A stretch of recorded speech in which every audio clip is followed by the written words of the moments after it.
Labdien! Šodien esmu Salaspils botāniskajā dārzā, un mana sarunbiedrene ir Iveta. Iepazīstini lūdzu ar sevi. Labdien! Jā, mani sauc Iveta Zuja, es esmu Latvijas Nacionālā botāniskā dārza auga aizsardzības speciāliste. Un šodien mūsu mērķis ir parūpēties par botāniskā dārza augiem. Jā, mēs esam šobrīd pelargoniju zālē, šeit ir sudrabziedis, pelargonijas, un mēs mēģināsim, var teikt, palaist trihogrammas, lai palīdzētu augiem pārlaist ziemu.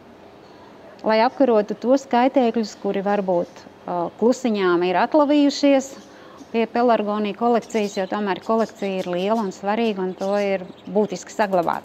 Jā. Un šodien varbūt parādām dažus variantus, kā to trihogrammas mēs varētu izlaist siltumnīcā. Kādu no tiem varētu pielāgot arī priekš mājas, priekš āra platībām, bet varbūt pastāstam, kā mēs to lūkosim šodien izdarīt. Visvienkāršākais variants būtu trihogrammu trauciņam no sāna izdurt mazas caurumiņas. Man ir tāds liels īlens, bet duram prātīgi mazas caurumiņas, jo pa lielu caurumu var ielīst trauciņā iekšā skudra, var ielīst kāds cits kukainis, kuram varbūt tās oliņas šķitīs interesantas, un viņš viņas jau apēdīs, aiznesīs, pirms trihogramma būs izšķīlusies. Tāpēc caurumiņas taisam pavisam nelielas, varam izmantot tam arī šujamo adatu, un trauciņu vienkārši ieliekam augā. Šis variants derēs, ja trihogrammas izlaižam siltumnīcā, jo šeit nav vējš un trauciņu neaizpūtīs projām. Ja siltumnīcā ir spoža saule, siltumnīcā jumts nav noēnots daļai, tad ieliekam trauciņu zem auga lapām, lai trauciņš ir daļai noēnots un trihogrammām nebūtu trauciņā pa karstu. Savukārt cits variants būtu gan siltumnīcā, gan arī āra platībās, ja mēs šo trauciņu ieliekam iekšā, piemēram, kādā sieta tīkliņā vai kādā sietiņā, piemēram, kur esmu nopirkusi lielveikala augļus, kas man ir palicis pāri. Šādā veidā ir iespējams arī otrreizēji izmantot iepakojumu, rūpēties mazliet par ekoloģiju un šo te maisiņu iestiprināt augā. To var izdarīt ar knaģīti, to var vienkārši iesienot. Un trihogrammiņas, kad izšķilsies, viņas iznāks no trauciņa, ārā iznāks cauri sietiņam, nokļūs uzreiz pie auga. Vēlams ne saulē. Jā, jo arī tas attiecās arī par saulīti arī uz šo variantu, kad ir vēlams likt ēnas pusītē, un vai arī varbūt, ja ir lielāks augsts, varbūt auga zaros vai pie koka stumbra, kur ir lapotne mazliet noēnot šo te trauciņu. Šeit tad ir vajadzīgs izdurt tādus lielākus caurumus, izdurt cauri stieplīti, un arī ēnas pusē mēs varam piestiprināt. Mēs, piemēram, varam likt šim augam.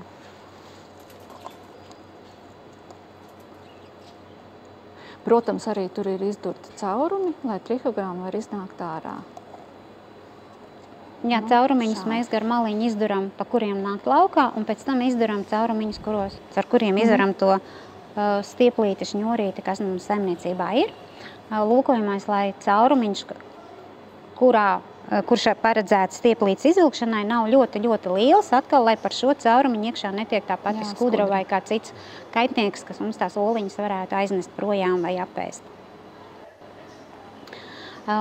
Pastāsti, lūdzu, Iveta, kāda ir tava pieredze ar trihogrammām botāniskā dārza siltumnīcā, jo īstenībā botāniskais dārzs jau labu laiku iegādājas no bioefekta trihogrammas un noteikti ir pieredze, ar ko dalīties. Ne tikai trihogrammas, mēs arī trihodermīnu un subtimiksu un bacilonu, visus jūs produktus lietojam tiešām, jo arī oranžērijā ir 10 gadi un zeme netiek mainīta, vienkārši tikai vesta klāt, un tur ir ļoti svarīgi, lai ir tas balanss, lai ir labās gan sēnes, gan baktērijas arī augsnē. Piemērs par trihogrammām, ko mēs tiešām varam, tā pateikt, mums ir šeit sudrabziedis tāds sāpi, jo uz rudens pusi nāk iekšā tauriņi dēļ olas, un tauriņu kāpuriem ļoti garšo. Un meitenes stāsta, ka pilns ar tauriņu kāpuriem, un viņi arī šajās lapiņās tā nevar redzēt, un viņas pilnīgi kraptīja, ka tur bija 10 tie tauriņu kāpuri. Tad tagad mēs varam teikt, labi, kāds gadās, ja, bet nu, ievērojami mazāk to visas mūsu meitenes atzīst, ja, ievērojami mazāk ir šeit, nu, lapu bojājumi no tauriņu kāpuriem. Noturam oranžēriju, nevar teikt brīvi no kaitēkļiem, bet nu, baudām apmeklētājiem, ja, viņi ir. Un vietas es jums varu aizvest, tas ir tur, tas ir tur, tas ir. Es visus zinu, kur kaitēkļi apmēram, kur viņi visvairāk lokalizējās. Jo mums jau ir, nu, tādām vienlaids kultūrām ir ļoti labi, viņi izvāc, viņi, nu, tādas, nu, gurķi, tomāti, kaut kas tāds. Bet mums šeit ir auguma atšķirības. Kaitēkļiem arī viņiem ir garšīgākie augi un ir mazāk garšīgi. Un, piemēram, mums filodendros ir mīkstā bruņuts un tas labais kukaiņš ne pa ko tur neiet. Ja? Nu, viņš tur nav un viss. Ja? Nu, pagājuši gadu, kā mums tīklērts bija ļoti karsts un sauss laiks, kā mums tīklērts ļoti strauji nosvilināja augus. Bet nu neko atkopāmies. Nu.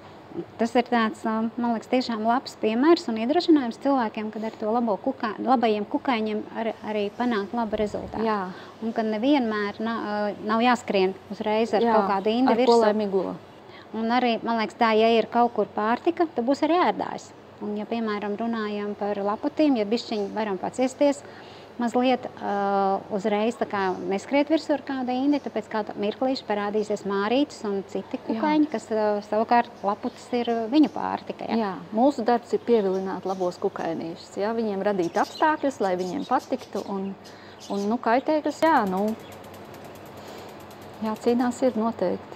Bet kaitēkļi ir pārtika kaut citam labajam, tāpēc tur tas līdzsvars ir. Ja? Tā kā mūsu acīs viņš ir kaitēklis, tāpēc, ka viņš bojā mūsu augu, savukārt citam tas ir varbūt resurs, jā, tā ir pārtika izdzīvošanas jautājums, vai tas kaitēklis tur ir vai nav, jo viņam vajag viņu apēst. Jā. Un botāniskā dārzā jau nav tikai augi, šeit ir arī kukaiņi, ko vērts apskatīt.